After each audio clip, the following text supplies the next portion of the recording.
jechi namaa waan tokko nama godhu nama jabaatuuf guyyaa tokko immoo gaafanii anis akka boonii ta'u rakkoon qabu hundi keessaniyyuu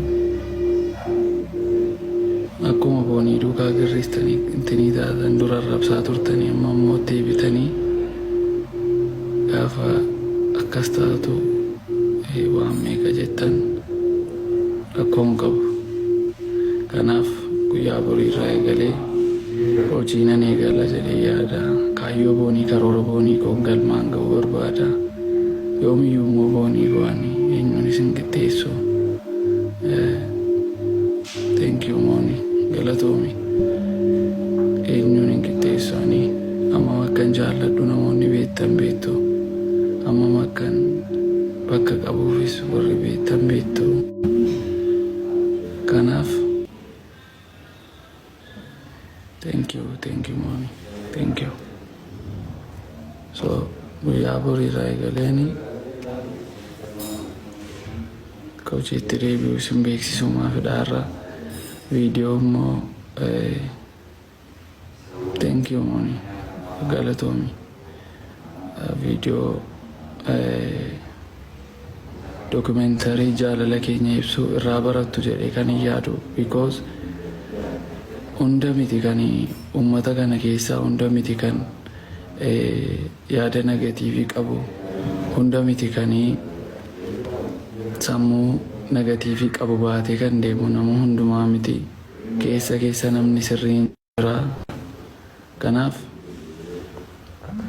nuti warri nama rabsitan itti fufaa nama rabsaa, warri nama qeeqxan itti fufaa nama qeeqaa. I don't know bor maal akka isin taatan ani hin beeku. Kuno kanaaf iyyuu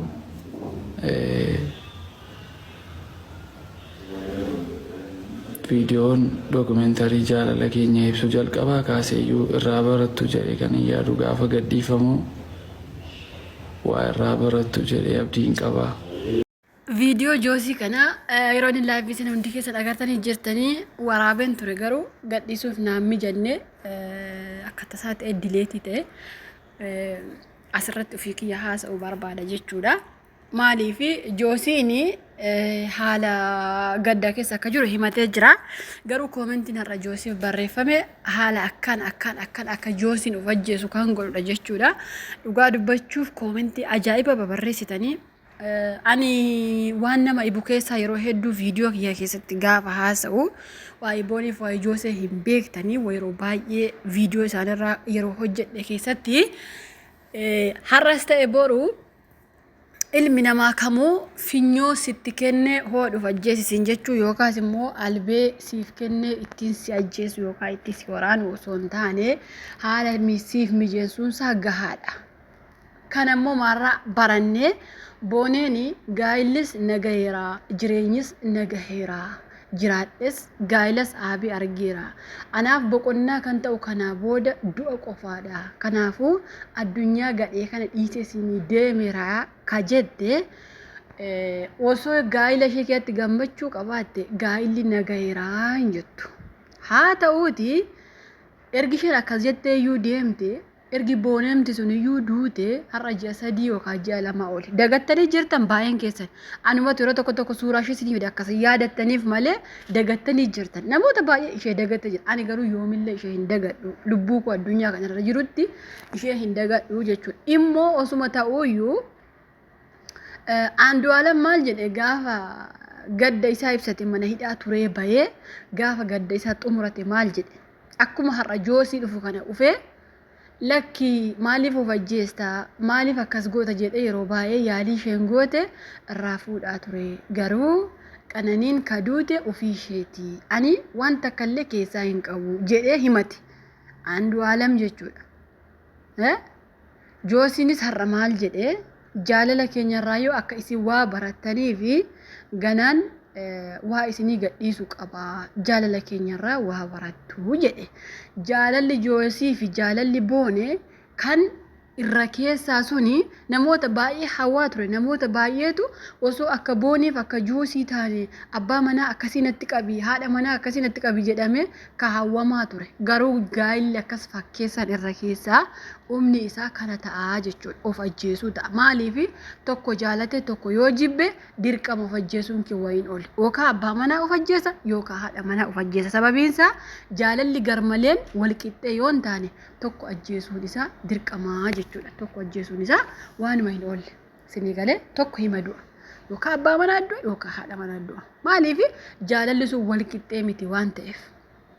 As gidduutti eenyurraa hubannire Joosiif Booneen jaalalli isaanii wal qixxee akka hin taane. Booneen akka malee akka bakakkaa samiirraa bu'uutti jaalatti. Si galee amma bakakkaan samiirraa yoo bu'e lafa kana lamatti tarsaaseetu keessa gadi ba'a wanti. Bakakkaan samiirraa bu'e sun jaalalli Boonee jechuun akkasi. Hagummaa xiqqoo ishee nan bifanne Booneen. Xiqqoo ishee onnee sanarraati xiqqeessitee nan bifanneef jaalala. Ogummaa guutummaa onnee ishee ka qabdu hundaatiin Joosii jaalatte. Garuu gaafa xiqqoo ishee sigigaattu immoo hallayyaa garmalee sana keessa buutee jechuudha. Kanaafuu Joosiin amma har'a laayivii irratti ka haasa'e haasa gaarii noormaal waanummaa gaarii haasa'e. Maal jedhee koomentiitiin illee warri deebii of ajjeesi kaa maali jee ka warri jettan illee jirtan. Garuu inni maal jedhee anillee gaafa akka Boonee of ajjeese baay'een keessan booddee iyyuun keessa hin oolu. Akkuma gaafa Boonee jibbitan har'a na jibbitanii gaafa du'e immoo iyyuun keessa hin oolu jedhe. Sinii galee dhugaadha. Gaafa Joosiin du'e iyyuu hin oolu. Sinii galee nama baay'ee iyya. Ka isa jibbullee, ka isa jaalatullee baay'ee iyya. Sababiin isaa Boonee irratti agartaniittu. Namni Boonee jaalatus namni hin jaalannes gaafa isheen duute addunyaa galagalee akka du'a mootummaan owwaalamutti owwaalamte Booneen. Akka addunyaa abiyyiin osoo du'e akka owwaashaa Booneen argatte hin argatu akkam. Dhugaa Rabbi isin jaa mootummaan biyyittii bushaa jiru hin argatu ammas. Maaliif ka ishee jibbullee owwaasha sanarratti dhaqee jechuudha. Ka ishee jibbullee, ka ishee jaalatullee. Sababiinsa ati duuteetta waan ta'eef ka duraan si jibbullee si owwaala dhufa. Si jibba waan ta'eef duraanuu owwaasha keerratti gammadee dhufa. Joosii illee amma har'a osoo of ajjeesee akka Booneetti baay'een keessatti gammaddan guyyaa tokko. Ani sanadha kanadha of ajjeesuun kiyya waan hin oolle. Garuu immoo isiniif jedhee of hin ajjeesu. Jireenya kiyya ittaan fufaa boruu kaaseyyuu hojii kiyya ittaan fufaa jedhe. Yaa obboleessa keenya Andu'aalem Gosaa dhabne maqaasaa dha'ee hin jiru. Haadha manaa warqii fakkaattu galaafatee kunoo jiraachuu jira. Atillee akkasuma jireenya kee uffadhu. Siigalee kuni seera biyya keenya keessa jirudha. Dubartiin tokko yoo duute namni gaafatu hin jiru, namni qaxaqqatu hin jiru, namni harka morma irraa kutu nama sana nama ajjeesan hin jiru waan ta'eef akka feetani biyyittii keessatti. Siigalee akka feetan laayivii irra oftanii waa'ee jaalala keessanii haasoftanii feetan namni sun du'ee torbee lama sadiitti laayivii seentanii feetan immoo akka gaggabdanii akka nama waa ta'ee taatanii. Kuni aadaa biyyittii keenya keessa jirtu waan ta'eef nuuf haaraa miti. Anaaf haaraa miti abbaaf haaraa ta'uu danda'a. Anaaf duuti biyya keenya keessaa haadha manaaf abbaa manaa irratti raawwatu haaraa miti. Dhugaa Rabbi naaf haaraa miti. Maaliif faashinii godhachaa uftanii. Faashinii. Siigalee faashiniidha. Garuu amma obboleessa keenya kana du'ee ani akkas ta'ee sana ta'e hin du'iin jiraadhu. Boonee amnee jirra waan ta'eef warra duraanuu Boonee jibbitan baga gammaddan isinitti tolee jira hin beeka. Garuu immoo gurbaa kanallee irraa hin dabalina. Akka inni irraa nuuf dabaluuf koomentii babbadaa ittiin barreessina. Haa jiraatu. Andu'aalem jiraachaa jira. Seera biyyittii keenyaatti maal gootan? Akka biyya keetti jiraatta. Kanaafuu haa jiraatu. Haaduu maali haa ta'u deemii of ajjeesii hin turte maa deebitee ufte waan akkasitti hin barreessina haa jiraatu. Haa nyaatu haa dhugu hankee nyaatu hankee dhuguu haa jiraatu. Osoo beeknu huuba wajjinii jette Yaansaree. Amma imammaafaa hin gatuu haadha Boonee jechuun haadha kootii ani isaan hin gatuu jedhu okay galatoome haadha Boonee akkuma haadha kee jiraachiftutti jiraachisee haa obboleessa keenya gargaari bakka isaan rakkatanitti gargaari yoo dadhabde uummata Oromootti as baasii uummanni Oromoo hin gargaara amaatiin koo akkas dadhabanii akkas rakkatanii naaf gamee dur Boonee jiraachisa amma immoo an dadhabe yoo jette waan gaari ati garuu nan jiraachisaa itti jirta galatoome. Bakka Booneen haadha ishee jiraachistu sana jiraachisuu dandeessa taanaan galatoon. Kanaafuu haa jiraatu dhiisa. Of ajjeesii maaliidhaan jedheera. Sababiin isaa Booneen hin deebitu yoo gurbaan kun of ajjeesillee haa jiraatu dhiisa. Haa nyaatu haa dhugu. Akka guyyaan isaa gahee jedhu Rabbitti haa jiraatu bakka. Dhugaa Rabbi haa jiraatu.